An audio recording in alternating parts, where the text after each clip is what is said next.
I'm so sorry I left. I just couldn't take it anymore. I'll be on your wrist. Just don't throw me away, because I want to be there when you brush through the canvas. Is this what you wanted? Me and you aside. It won't be right to leave you alone.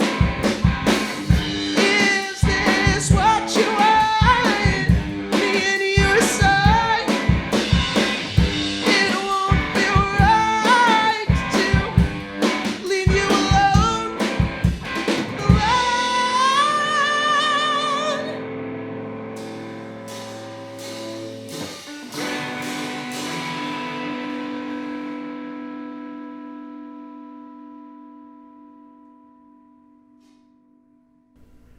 Welcome to another edition of N.10th Presents. I am your host, Charlie Augustine. Today we're here with Brownsville, Texas duo Upon Your Dead Body. How you doing, guys? Hello, doing good. But go ahead and introduce yourselves to everyone. Yeah. Hello, everybody. We are Upon Your Dead Body. My name is Ephraim. This is My name is Robert. I play drums. Robert. Yeah. I play guitar, and I'm the lead vocalist. I also play bass on the records that we do. Let's just jump right into it. So that first song, It Doesn't Feel Right, and that is your newest single. That is the newest single we put out. Yeah, we put it out in April. All right. I mean, and it sounds great. I mean, compared to, the rest of your stuff stylistically. And so kind of what inspired that almost kind of change in sound there for this latest one? I was more into like vibier stuff like Joji, Chan, Oliver Tree, things like that. And it made me just want to write just an indie, laid back, chill song. I mean, of course, still keeping that high range of vocals and, that feel and that vibe of chill, but there's still a kick to it, especially when it comes to the singing. But yeah, and then I don't know, man, it's just a chill song, and I wrote it in a time where I was very, very low and very, very laid back, very, very kind of sad. It was a very difficult time when I wrote that song. But all in all, when I was done recording it, when we finished it, I fell in love with it, and it's one of my favorite songs that we have. Honestly. In the future, what do you see the sound for Upon Your Dead Body? Is it going to expand more on this new single, or do you want to reach back to some of the stuff and maybe revisit those acoustic songs, or stay with this new song and just kind of go forward? Well, I think if we had the time and of course the money, I would love nothing more than to go back to those tracks and have Robert play on them. A lot of people tell me they love the sound. A lot of people tell me they love the new sound as well. So there's a chance we may not remaster those or go back in those and re-record them just yet. Hopefully in the future someday we could go back to them, because I really do. And I think for songs like Rose, Rose, Rose, I feel like they were recorded pretty much in one take. And I would love to go back and add piano, add strings, things like that to it. But of course, again, somewhere in the near future, because a lot of people love that track as well. All right, and from here, I guess we'll go ahead and go into the next song. I want to go ahead and introduce us to the second song that you are going to play for us. Yeah, it's Short and Sweet is actually about a relationship that I had. I was with this girl for like about a week or two, and she was crazy about me, and of course I was crazy about her. But one day she just stopped texting me. At the time, that was weird, because I'd never been ghosted. I didn't even know what ghosting was, man. And it kind of proves that a lot of things can just disappear in your life, man, especially people. I don't know, it's just a song about something being short and sweet and trying to live in the moment. And that's what my next song is about. It's more personal. All right, so yeah, as you heard, coming up on N.10th Presents, next is Short and Sweet with Upon Your Dead Body.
All right, so that was Short and Sweet by Upon Your Dead Body.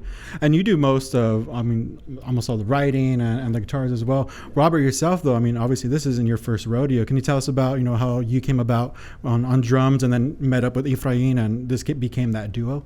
Well, before I was in Did at 12, I don't know if y'all know them, but I was in a band with Rudy, Christian, and Eddie. So I started off with them, and it was fun and all, and I wanted to switch up my style, I guess. So Rudy told Ephraim to hit me up, so we got in contact, and then we kind of, I don't know what, made it fit. I don't know. When we first met, I was just kind of like, I don't know about this guy. We don't know who's gonna take it serious or who's not. Yeah. That's But plays a big factor. I think just overall it fits, and I think someone last night when we were playing the spot, they were like, "Oh man, you guys vibe real well. Like you guys work together, like really chill." So In sync. Yeah. And some of that vibing can be seen on YouTube. Because your YouTube channel isn't just music. Like you all have like these skits. Can you go into that? Like where do those ideas come from? Mostly, Yeah, I was bored, and so I was like, let me make some skits. Cause I used to make skits with my my buddies like a year or two ago. We made just some silly skits. I like one where water's not a beverage, and me and my friend are complaining that water's not a beverage, and we just joke around about it. And in the video, it's a silly video. It's on YouTube if you want to watch it. Water's not a beverage. But this latest video I did, what intermediate guitarists did during quarantine. Yeah. It's a little drawn out, but my favorite part in it is because I remember when he started playing drums for me, I would actually legitimately tell him like, no man, like it's got to go boom snick to boom boom snick, Wasn't pretty. And he hated that, and so I knew he hated it, but I had no other way of telling him I'm not a drummer, And so I made that video where I'm doing it, but I'm like going all out, and I just had him record himself talking to him, and he's like, this guy's crazy, and then he just continues to play. He's like, I'm gonna play whatever I want, which it works out. Yeah. It works out. Oh, and so coming up now, our next song, the song we're going to leave off with, See Me Be You, came out at the end of last year. Tell us about, this song. So See Me Be You was when we started the album. That's actually the first song that Robert plays drums on. I think it's a great song. And that song is actually about being disappointed and being so upset that you're disappointed that you want to disappoint others as a way of revenge, in a sense. Growing up, I just was disappointed a lot. And in the song, I say, see me be you too, in a sense of like, look at me, disappoint you the way you've disappointed me. Mm-hmm. And I think that song's very powerful when it comes to that. Yeah. All right, so that'll be it for N.10th Presents. Upon Your Dead Body is going to go ahead and play us out with See Me Be You. Thank you.